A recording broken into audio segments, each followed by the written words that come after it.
you could have allowed Sherlock Holmes to be different for once.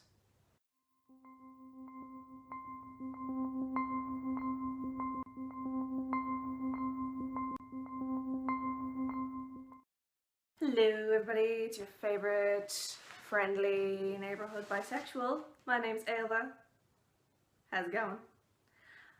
Just a little bit of background about me, I suppose. I'm 22. I live in Ireland, as you can probably tell from my voice. And I have watched BBC Sherlock since it actually was first aired back in 2010. Wasn't immediately hooked. I loved the first episode and all, but I don't know, I think I was in another fandom at that stage and was a little bit hooked on something else. But I was 15 at that stage, and I was kind of unaware that I was bisexual. But one thing that I kind of have noticed since I was about maybe 13, I've always realised when a character is gay or when a character is bi or there's connections between two characters of the same gender. It always just hit me pretty obviously when something was going on and when there was chemistry. I gotta admit, 15-year-old me felt like she was being shouted at that Sherlock and John were gay for each other. I mean, it's at the time it was just a bit like, that's hilarious, you know, they're just kind of accidentally flirting with each other. They've just met and they're trying to gauge each other, but then series 3 happened and things took a turn, and I very much started to take it as not a joke anymore. Now at this stage I had pretty firmly, you know, gauged my sexuality. I understood myself. I was like, okay, I'm bisexual, this is fine. And series 3, man. Series 3, episode 2. I actually watched the end of that and thought, oh my good God, they're actually doing this. He's just after walking out of a wedding. And he's you know, at this stage we were all pretty sure that Sherlock Holmes was going to be on drugs by the 3rd episode. It wasn't any big secret. But now we know why. And it's because John got married. I'm sorry. Where can you not see the romantic implications there?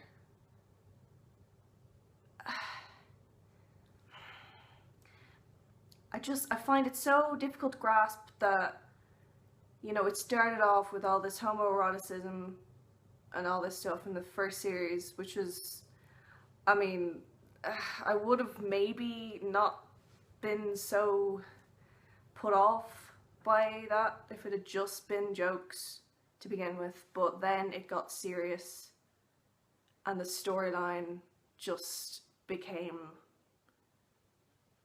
what I thought was definitely a romance. You know, it was... Anyone I spoke to definitely could see where I was coming from. It wasn't just me who saw that these were tropes,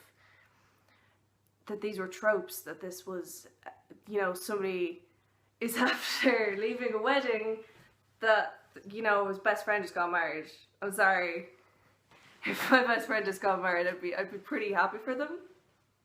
I wouldn't be like, oh my god, my life is just, it's a new chapter to my life, this is terrible. No, okay? Doesn't work like that with friends, okay? It just doesn't. And then series 3, episode 3, okay? Can we please just talk about the freaking, oh, the tarmac scene. Oh, that is where it really gets me, you know?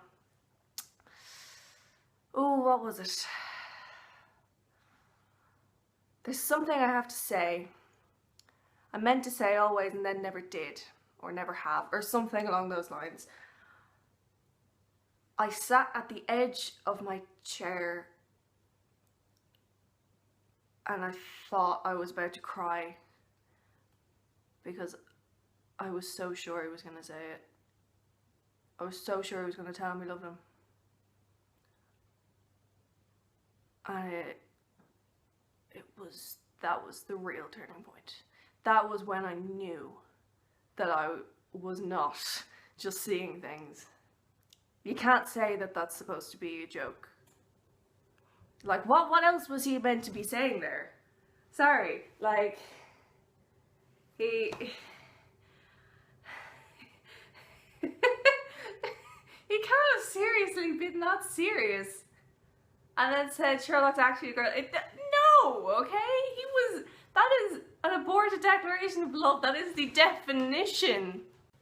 And then, okay, those 3 series happen, alright? I'm in college at this stage. I am writing my dissertation. I managed to write an entire chapter of that dissertation on Sherlock. Now, let me put this into perspective. My dissertation, while it was on costume design, it was on costume design for lesbian, gay, and bisexual people and how they are portrayed in film and TV. Okay? Now, the first 2 chapters discussed exactly what, gay people wear, what gay people who are canon gay people in TV shows and movies, what they are designed as, they're really stereotypical stuff. The second one was about incidental gay people in media, whatever. And I managed to write an entire chapter of my dissertation just taking these 2 aspects and prove that we were not crazy for thinking that Sherlock and John were in love. From their costumes, okay? Never mind the actual story. He could have been a gay man. He could have... You didn't even have to say if he was autistic, you could have just allowed that to stand, but no, you had to make his childhood into this, traumatic thing and take that away from people as well. Queer people, alright? We do not see ourselves in the media. If we do, it is always, mostly always, just negative, stereotypical crap.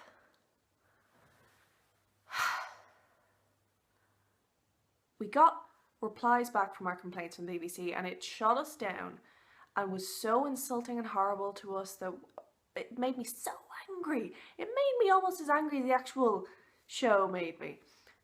Because queer people are just... No one gives a... I was gonna swear just there. Nobody cares at all in the slightest.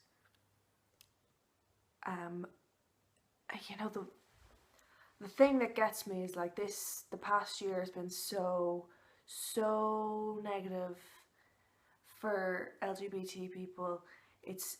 Orlando happened, Trump got elected, he's after all the stuff that he's done this week since he started. People are terrified in their own lives. And we are constantly being reminded of how different we are. And it's, a lot of the time, it isn't anyone's fault. Because this is such a heteronormative society. Like, it's seen as normal to be straight. It's seen as normal to be cisgender and heterosexual, and to just... You look at, like, these straight people see gay people and see them as so different to them. And even if they're tolerant, even if they don't have any bad feelings towards gay people, they'll internalized homophobia it's a thing that exists. And even gay people get it. I am internally homophobic to myself. And it's nothing against me personally or other people. It's just that I have grown up in a heteronormative society that is pressing this When I was 12 years old and I got the first inkling that I might be bi, I nearly cried. I was terrified. Terrified that could be me, okay? Then, 10 years later, when I have accepted myself and my family has accepted me, and the people around me understand me and are really loving, the whole world as a whole still seems so dark and so incredibly painful for people who are like me. That is one of the big reasons why there are so many of those younger people feeling so lost, feeling so hurt because of this queer baiting, because they don't understand themselves and they see other people like them being hurt. People, I mean, if Orlando taught us anything, there are people in the world who want gay people dead, okay? And you've got queer baiting, which, you know, we're looking at this saying this might be the one time, this might be the one time where we get something good. Something where we are rewarded for our gayness, where we are accepted by the world as a whole. But then we get it ripped out of our hands. That needs to change. That is the biggest thing. And we can't support it. We can't support things that don't support us. There's no logic to that. None whatsoever. We can't keep hurting ourselves. And the BBC is a corporation. The BBC wants to make money, okay? We understand that. But you cannot do it by taking advantage of vulnerable people. It's not morally right to take this from us. This isn't just some, you know, clever business idea. This is a moral question here, is do you really want to kick these people more when they're down? And you have done that. We had so much hope. We supported this show when a lot of other people wouldn't, because we thought that it was going to be something like groundbreaking. Groundbreaking? What was groundbreaking about Series 4? Nothing. I'm sorry, but I've never come away from a television show feeling so disappointed and angry. This isn't something trivial.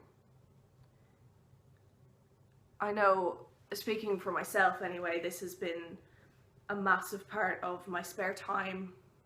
You know, I'd read maybe, you know, analyses, read fan fictions, draw fan art, you know, in my spare time. It was a real love of mine, a real passion of mine. And obviously, as I already said, I wrote about this in my dissertation. So it's not something that I take lightly. But Series 4 has dashed the whole thing against the wall. This is a betrayal. This is a true betrayal of your audience, of your most supportive audience. And there's a huge lack of respect. A huge, huge lack of respect, and it's unacceptable. And it makes me immensely proud that people are finally speaking out about it. And that people have courage to speak out about it.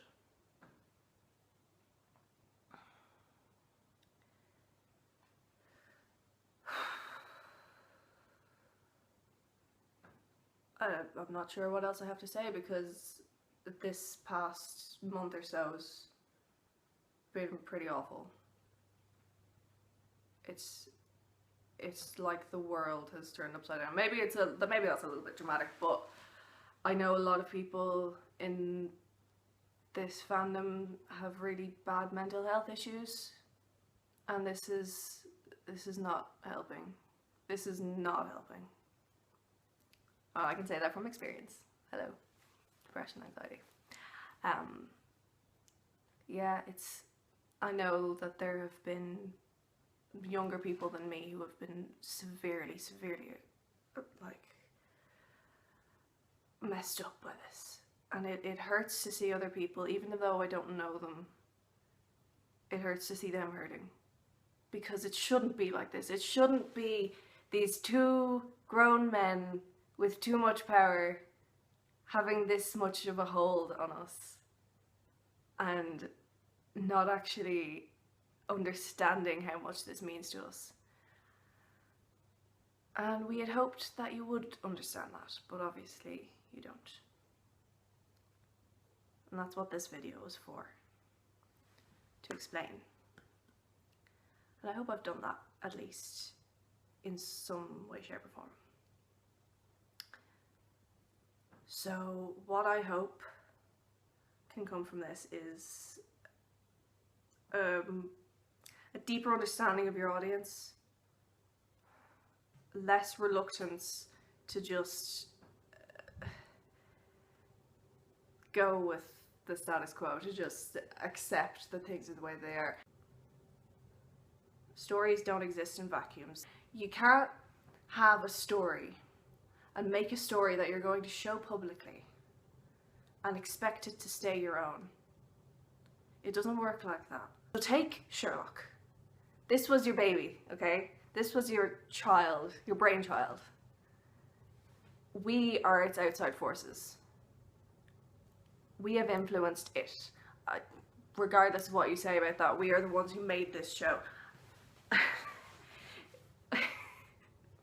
We are thousands of people, really creative people, and we are not stupid.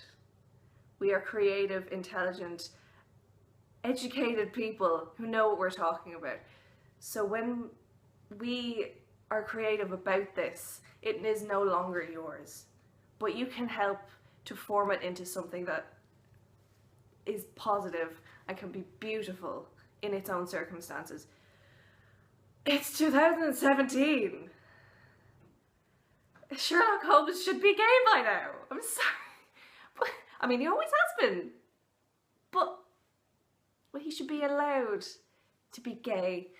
And John Watson should be allowed to be the grumpy bisexual that he always has been. We should be allowed to see ourselves in characters that we love and characters that we have nurtured. And I think that is all that I have to say. Sherlock will always sit in my heart. I've no choice, it's as simple as that. Old and new, Sherlock is literally in the blood that runs through my veins. Sir Arthur Conan Doyle is one of my ancestors, as is Benedict, the star of what I thought would be my favourite adaptation, the one to make history. The one to do it right. And of course, I met my beautiful partner John through this stupid show in the first place. We've shared so many Sherlockian memories and experiences together, I wouldn't change that for the world. And the whole TGLC community is wonderful. I could never ever separate myself entirely from the show, having made some amazing friends of whom I'd never regret. But it doesn't stop me from being appalled by what I and many have experienced. I feel ashamed. Ashamed to have let myself get so involved in a show that I believed in. A show that I thought that myself and a minority were being represented in. I feel ashamed to have Sherlock plastered all over my walls, of which you can't see right now. And I'm ashamed to have Sherlock burned into my heart like it has been for 7 years. I feel like we've been used and played like a pawn in a disgusting game. And like many others, I'll never forgive the BBC for allowing this to air, and the writers for creating a joke out of a hugely influential show that has literally changed and saved so many people's lives and has become so many people's lives too. In short, the writers, producers, and some of the cast and crew have helped sow the seeds they knew would never grow, and watched and laughed and mocked us as we waited patiently for the flower that would never blossom. Hi, my name is Marie. I am 26 years old, living in the United States. I am very happy and excited to be a part of this project, and I am very thankful to John Hope over on Twitter for putting this all together. I know it can't be easy, and I wanted to thank them personally for doing this and all the hard work that's going to go into it. So thank you, and thank you for letting me be a part of it. Here's to hoping that it makes a difference. I have loved Sherlock since the beginning, back in 2010, and I felt the romantic chemistry between John and Sherlock since the beginning. And you know what, who hasn't? Because there's 3 gay jokes in that first episode alone.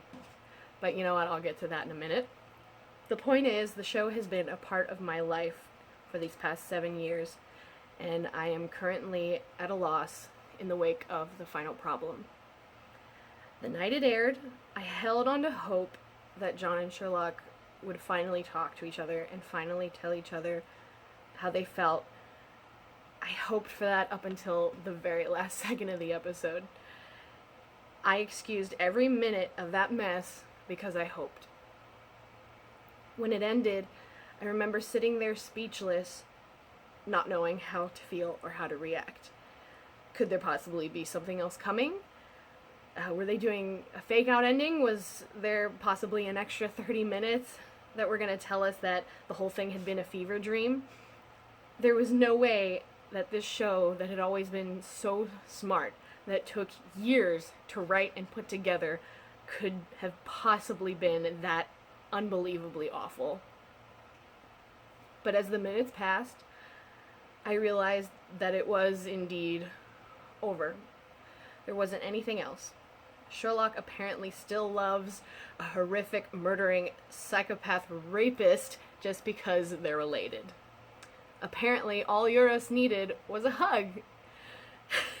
No one thought to perform a full-scale manhunt to find a missing child.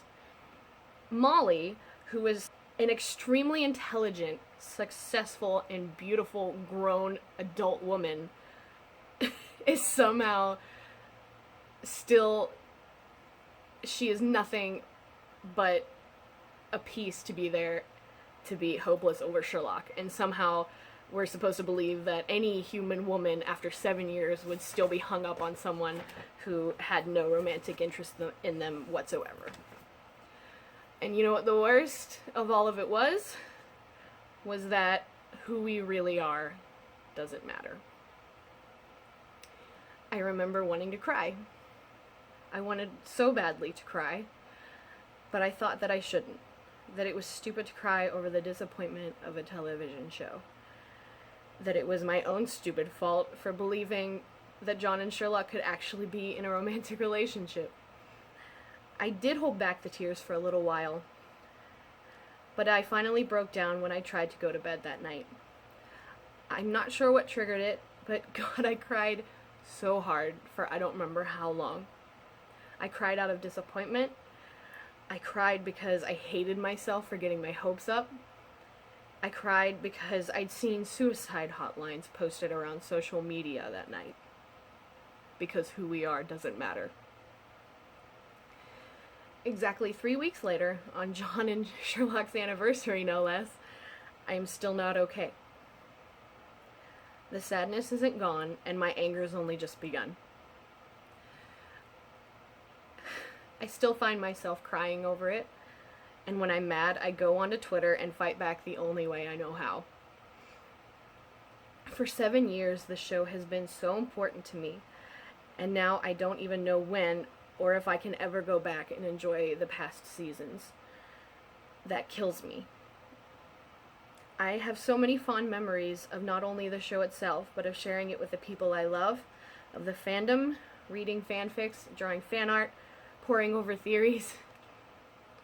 I put so much of myself into this show, and to be faced with what is happening right now is beyond heartbreaking. It is far and beyond just, oh, our OTP didn't become canon. It is so beyond that. I've had days where my chest has physically ached over this. This was about the hope I held in my heart, that we all held, that we were finally going to have an open, happy, healthy, gay relationship in not only a hugely popular phenomenon of a TV show, but in a franchise as legendary as Sherlock Holmes. I've spent over half of my life wanting proper LGBT representation in the media and being let down every single goddamn time. It's always either straight or a gay tragedy where someone has to die because being gay is a sin, and it's fucking old. In 2017, when children's media is beginning to give us real representation, there's no fucking excuse. If you're not brave enough to be more progressive than a show on Cartoon Network, then you're finished. You're not relevant in the writing game anymore. I'm done making excuses for shows and their writers who are too pathetic to do anything more than what will guarantee them a paycheck. Which brings me to the queer baiting. I'm sure anyone watching this knows exactly what that means, but hey, if you don't, then you can just watch Sherlock. Not only did Mark Gatiss and Stephen Moffat lack the bravery to actually make television history, but the possibility of Sherlock and John becoming a couple was dangled in front of our faces for the entirety of the show's run. Not just by way of the gay jokes rampant throughout the script, but even more hurtful is how the showrunners decided to market it. People on Twitter have been digging up an unending amount of old tweets and posts made either by the BBC or the crew bringing up John Locke. Joking about it, it now seems, which, that's so funny. That's really fucking funny now. Baiting your largest and most passionate audience so you can ensure a profit. Good job. Which, let's be honest, we were absolutely the best audience that show ever could have hoped for. We were the hardcore fans who spent the most money. We're the ones who kept the show relevant throughout the years-long hiatuses. We were smarter than Mark or Steven ever were, more clever, and so much braver than they ever could imagine. They didn't deserve us. Anyone who's having a really, really rough time of this needs to remember that when you're feeling at your lowest. They did not deserve us. We were never wrong about John Locke. They were just cowards. Cowards who saw us, real people, as a means to an end. To make money off of and to boost their profits. Which, okay, you might be able to say that about any media, television show, long-running franchises, but they specifically targeted us, who wanted the LGBT representation, knowing that it was something we were desperate for.